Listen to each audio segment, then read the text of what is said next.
It's another video from my van. I guess these things just seem to come to me while I'm driving around, so it's the easiest time to document them as I think of them generally.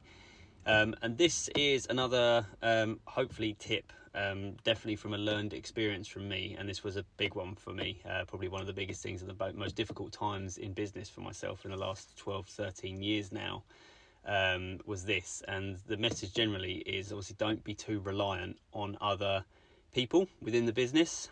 Don't include people, that's fine. Obviously, you want to get involved with, you can join up with people, take on employees, all that sort of stuff, not a problem. But my biggest advice would don't be too reliant on people without being involved yourself, whether that be with working predominantly for one particular person or one particular business, just in case obviously things go wrong and then you're without then work. Obviously always sort of spread your net quite wide regards to that, especially for me in the domestic market. I think that makes the most sense because it always gives you options, and you don't want to get caught out if something goes wrong, someone goes bust, someone stops giving you work, things like that.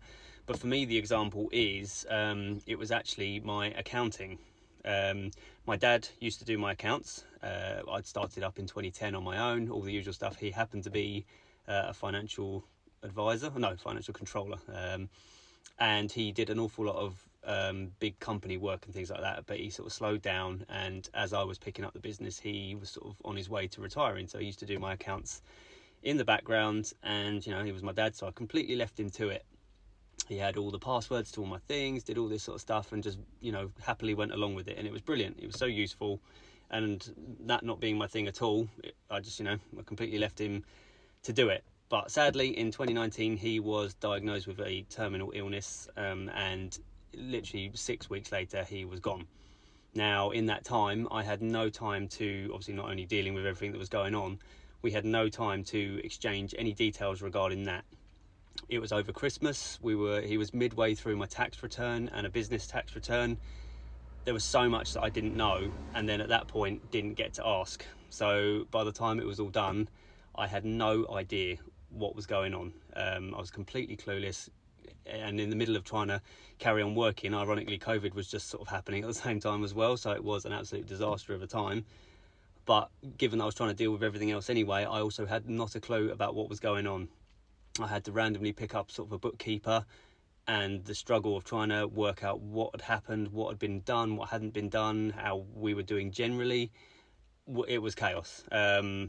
And that is definitely something we have learned from, because since then we have taken on bookkeepers and done things like that, but I now do a lot more. I'm a lot more involved. I do keep my ear in with what's going on. I try and do a lot of the stuff as well, just to be as involved as possible, because I obviously don't want that to happen again. Not that it's going to be the same situation, and it was a very unique situation, but I'd imagine there's a lot of people out there that are in a similar situation, whether it be family members or even if it is other people doing it. Things can go wrong, things can happen, and if you've got no involvement in that aspect of the business, it can really trip you up. And it massively caught me out, and it was a very, very difficult time for several reasons, and it really made a huge difference. It took a long time to get over that and get around that and really get things back moving again. That was sort of 5 years ago now, so it's very different now. But that is probably one of the biggest pieces of advice that I could give, given that I've been through it and it was extremely difficult. So I would heavily advise, if you have people doing these things for you, it's great, obviously it all saves us all time, but you at least need to have a bit of knowledge about what's going on, or where to find these things, or what to do in that situation, because if it does happen, take it from me, it is very, very difficult to get over. So yeah, that's today's piece.